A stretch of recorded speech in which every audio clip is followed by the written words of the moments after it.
Okay, last class we discussed absorption by roots chapter in this functions of roots, then why, what is the need of water and mineral salts for plants. Then we discussed characteristic of roots for absorbing the water. So today we are going to discuss absorption and conduction of water and mineral salts. Five phenomena are involved in absorption and conduction of water and mineral salts. You know, root absorbs water and mineral salts. The absorbed water and mineral salts, they are transported to different parts of the plant body through stem. So, the phenomenon involved in absorption and conduction of water and mineral salts. One is imbibition, second one is diffusion, third one is osmosis, fourth one active transport,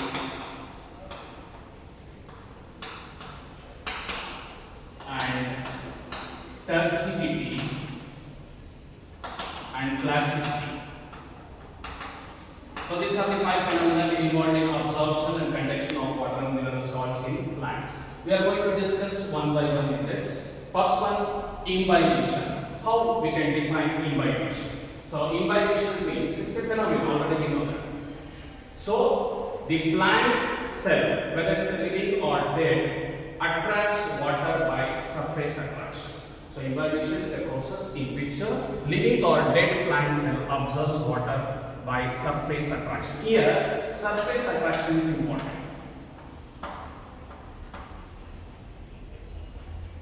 Surface attraction.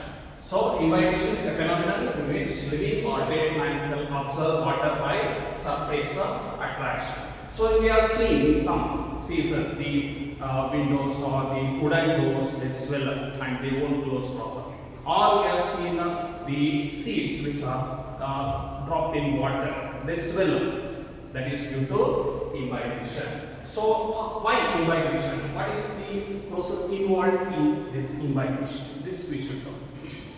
The reason for imbibition is the plant cell contains cellulose or protein, or the substance which contains cellulose or protein, they are hydrophilic. What do you mean by this hydrophilic? They are affinity towards water.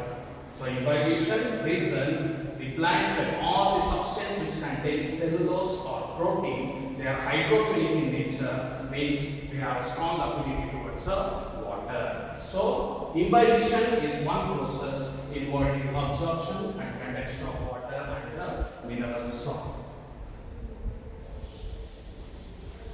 So next is diffusion.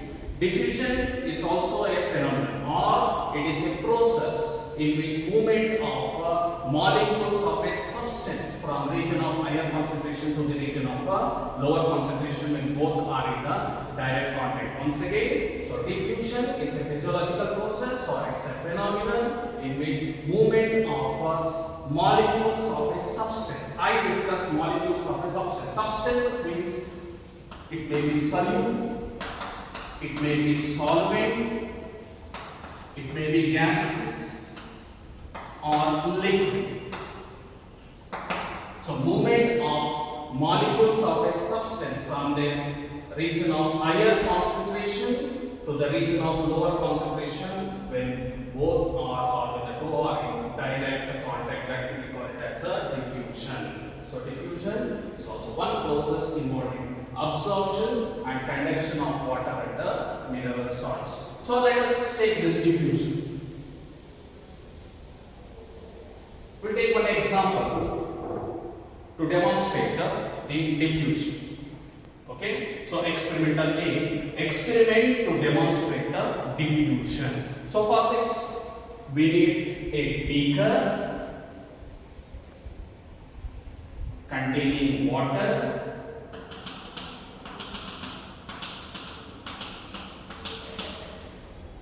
then we need potassium permanganate crystal, KMnO4, or any dye, soluble dye. We can also take copper sulfate. So this is the experiment to demonstrate the diffusion.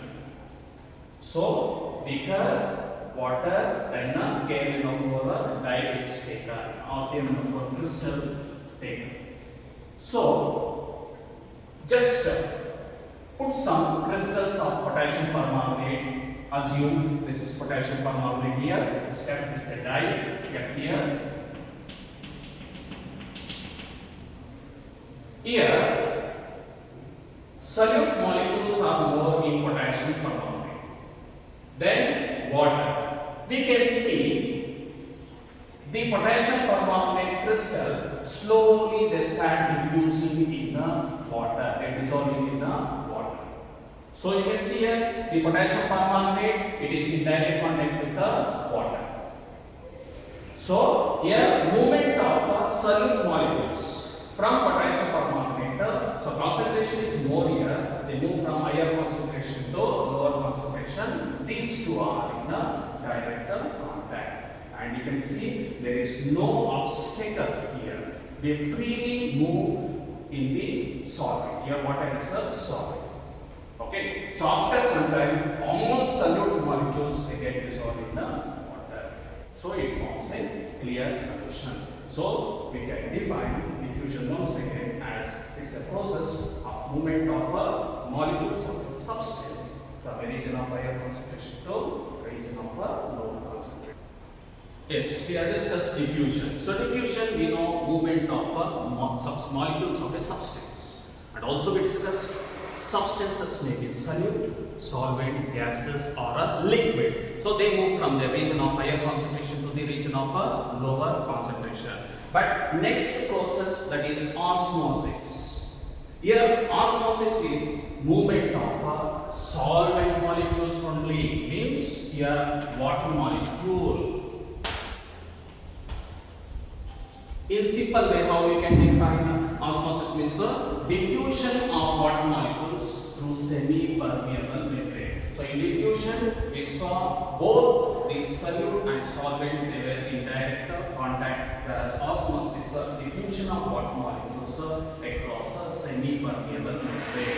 So osmosis, how you can define that? Osmosis also a physiological process. Here solvent molecules move from their higher concentration to lower concentration across semi-permeable membrane. So example for semi-permeable membrane, you can take cell membrane. Anyhow, we are in absorption and conduction of water in mineral salts. This process takes place in plants.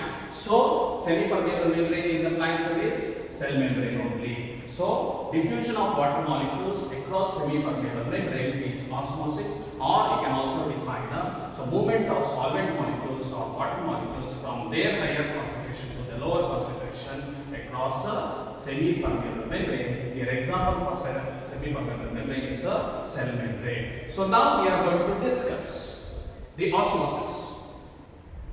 We will take simple experiment to demonstrate the osmosis. Yes, osmosis. Once again, we will define osmosis. Osmosis is diffusion of water molecules across a semi-permeable membrane. So we are going to discuss the experiment to demonstrate osmosis by Kruskal funnel experiment containing a sugar solution. You can see two diagrams drawn on the board. So one is control experiment. We will discuss that later, and this is the experiment which we are going to discuss now. So to demonstrate osmosis by Kruskal funnel experiment, so we need materials beaker, Kruskal funnel, and we need a semi-permeable membrane. You can consider semi-permeable parchment paper. You can consider a goat's bladder acts as semi-permeable membrane. So this is the experiment to demonstrate the osmosis.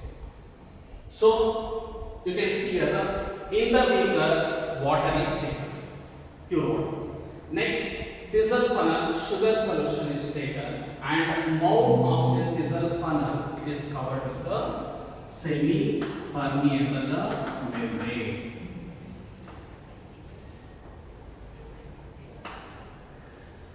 Once again, the materials required. So beaker, Kruskal funnel, semi-permeable membrane, water, sugar solution, stand, and apparatus are arranged as shown on the board board. So you can see in the Kissel funnel sugar solution is taken, and in the beaker water is taken, and mouth of the Kissel funnel is covered with the semi-permeable membrane. And you can see this is the tube of Kissel funnel, and here up to here the sugar solution is taken, and it is marked as initial level. So this experimental setup, it is kept for a few hours. After few hours, what changes may happen? We can observe there is the rise in sugar solution in Kissel funnel tube. Take example, up here it is raised. So this is the final level.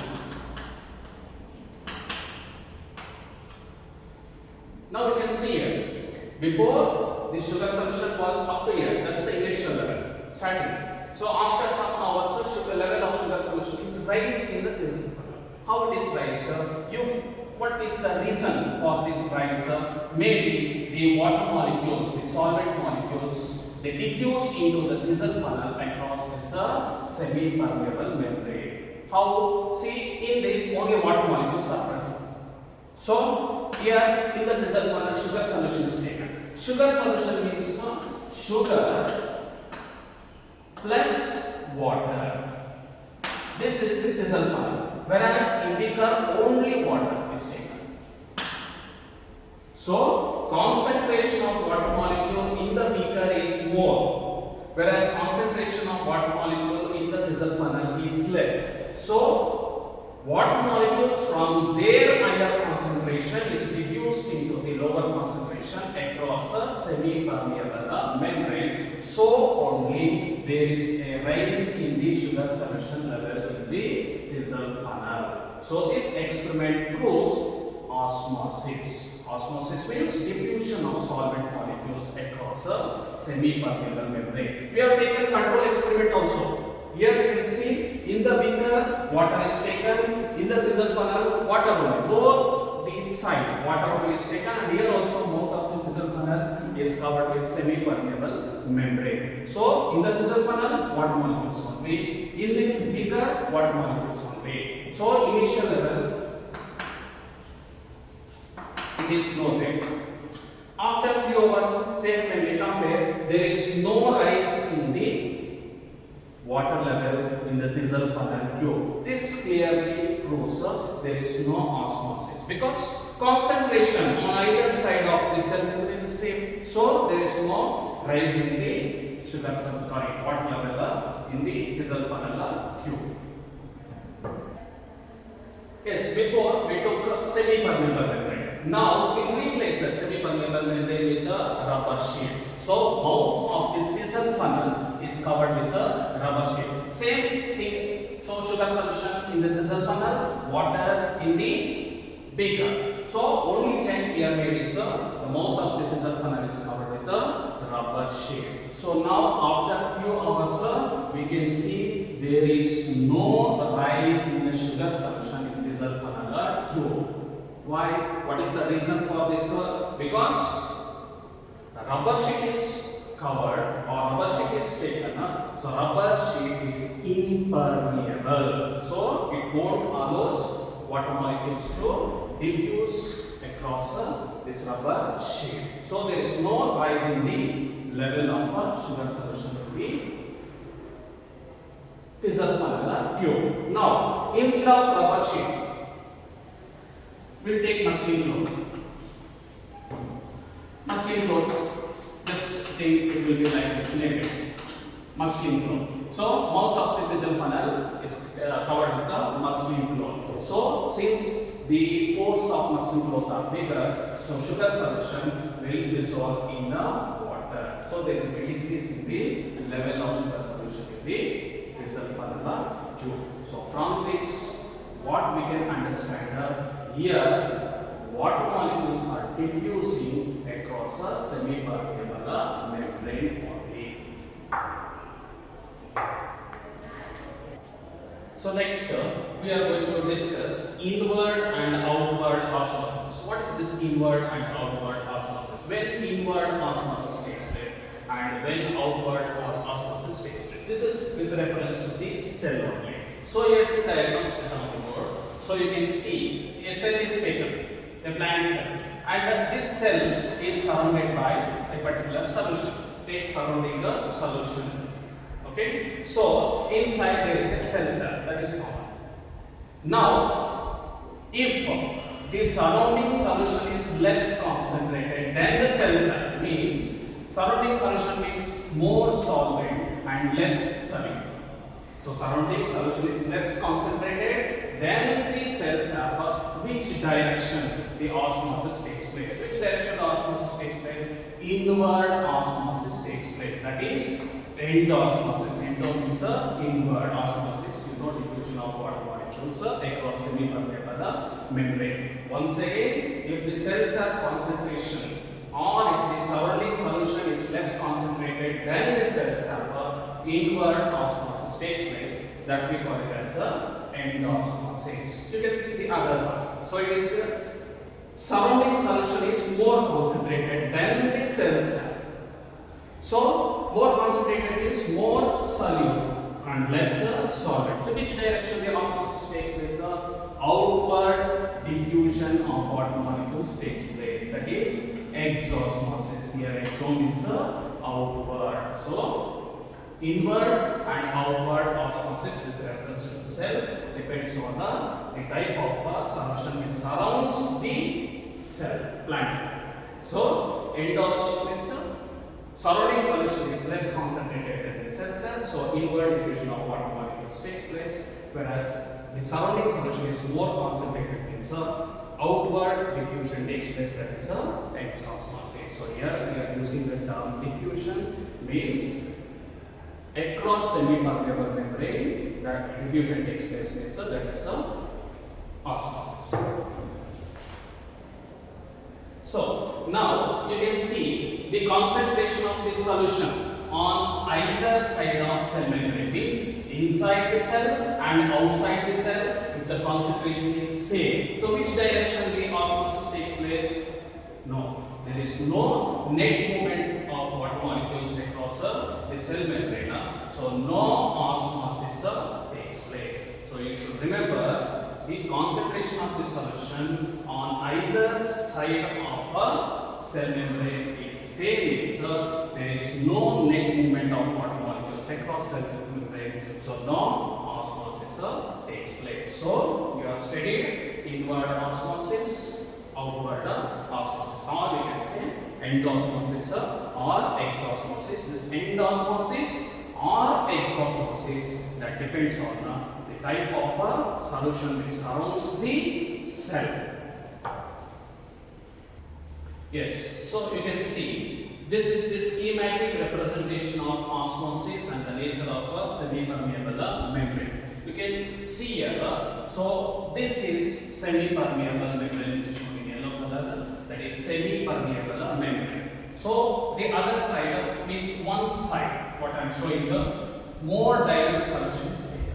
So more dilute solution, the other side less dilute solution is taken, and both are separated by semi-permeable membrane. So more dilute solution means more water molecules, whereas less dilute solution means fewer water molecules or less water molecules. So now both are separated by semi-permeable membrane. So which direction the osmosis should take place, or which direction the diffusion of water molecules takes place? It is shown here. So with the arrow marker. So here water molecules diffuse across semi-permeable membrane from more dilute solution to less dilute solution. Or more water molecules, here water molecules are more, you can see here. So what is shown in this pink color, that is sugar molecule, and white color is our water molecules. So you can see here water molecules are more, the other side water molecules are less. Here sugar molecules are more, whereas the other side sugar molecules here sugar molecules are less, the other side sugar molecules are more. So here diffusion of water molecules from more dilute solution to less dilute solution takes place. Why? You can see these are the pores of a semi-permeable membrane, and you can see the size. Size of solid molecules you can see, sugar molecule, and the size of water molecules you can see here. So easily the water molecules can pass through these pores. So water molecules from more direct solution, they diffuse into the less direct solution across a semi-permeable membrane. This is important thing you should remember. So next we are going to discuss osmotic pressure. So already this experiment you have stated is an experiment to demonstrate osmosis. So until how long the osmosis can continue? This is the question. How long the osmosis can continue? See, osmosis will continue until on either side of the cell membrane the solvent molecules become equal. This we know. So osmosis will continue. So inside the dissolved funnel and the outside the dissolved funnel, the concentration should be same, or water molecule should be equal. Until that time, the osmosis will continue. This is only theoretically, but practically, osmosis will not continue, even though the concentration difference is there. So you can see this diagram. Same diagram. Dissolved funnel osmosis to demonstrate osmosis by dissolved funnel experiment only. Only one modification is made. You can see a weight is kept.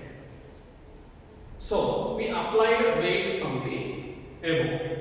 You can see here. So this is a piston. So here sugar solution is taken. Here pure water is taken. So the level of sugar solution will not rise. Why the level of water solution, sugar solution will not rise?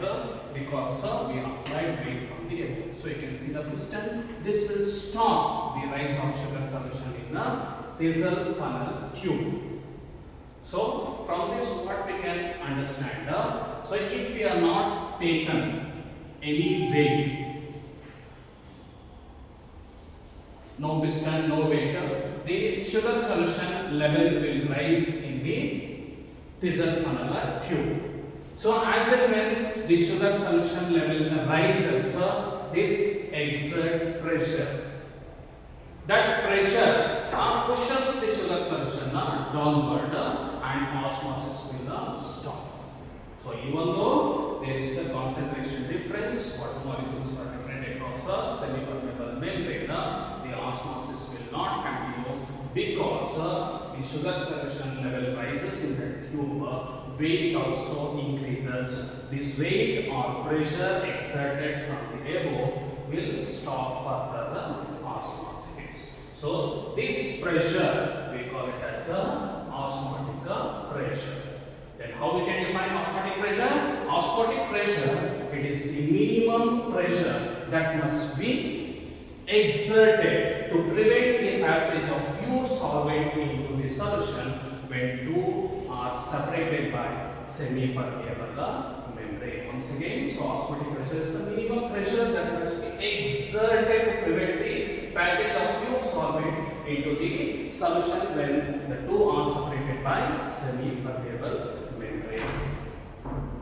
So far we discussed osmosis. So in this class we discussed the phenomenon required for absorption and conduction of water and mineral salts. We discussed imbibition, we discussed diffusion, we discussed osmosis. So what is imbibition? It is a phenomenon or it is a process where living or dead plant cell absorb water through surface attraction or absorb water by surface attraction. So next is diffusion. So diffusion is the movement of molecules of the substance from the region of higher concentration to the region of lower concentration. Then we discussed the experiment to demonstrate the diffusion. Next we discussed osmosis. Osmosis is the diffusion of water molecules across a semi-permeable membrane. Here osmosis means movement of only water molecules, whereas diffusion means solid molecules or solid molecule or gas or liquid can move from higher concentration to lower concentration, whereas osmosis is only the movement of water molecules across a semi-permeable membrane. Then we discussed an experiment to demonstrate osmosis by Diesel funnel experiment. So many experiments are there. So among that, according to our syllabus, we discussed so only Diesel funnel experiment.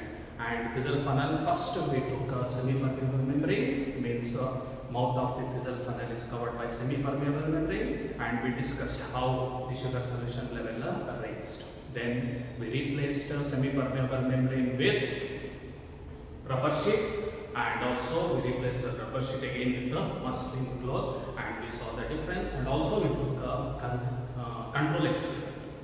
Next we discussed inward and outward diffusion, inward and outward osmosis. Next we discussed osmotic pressure.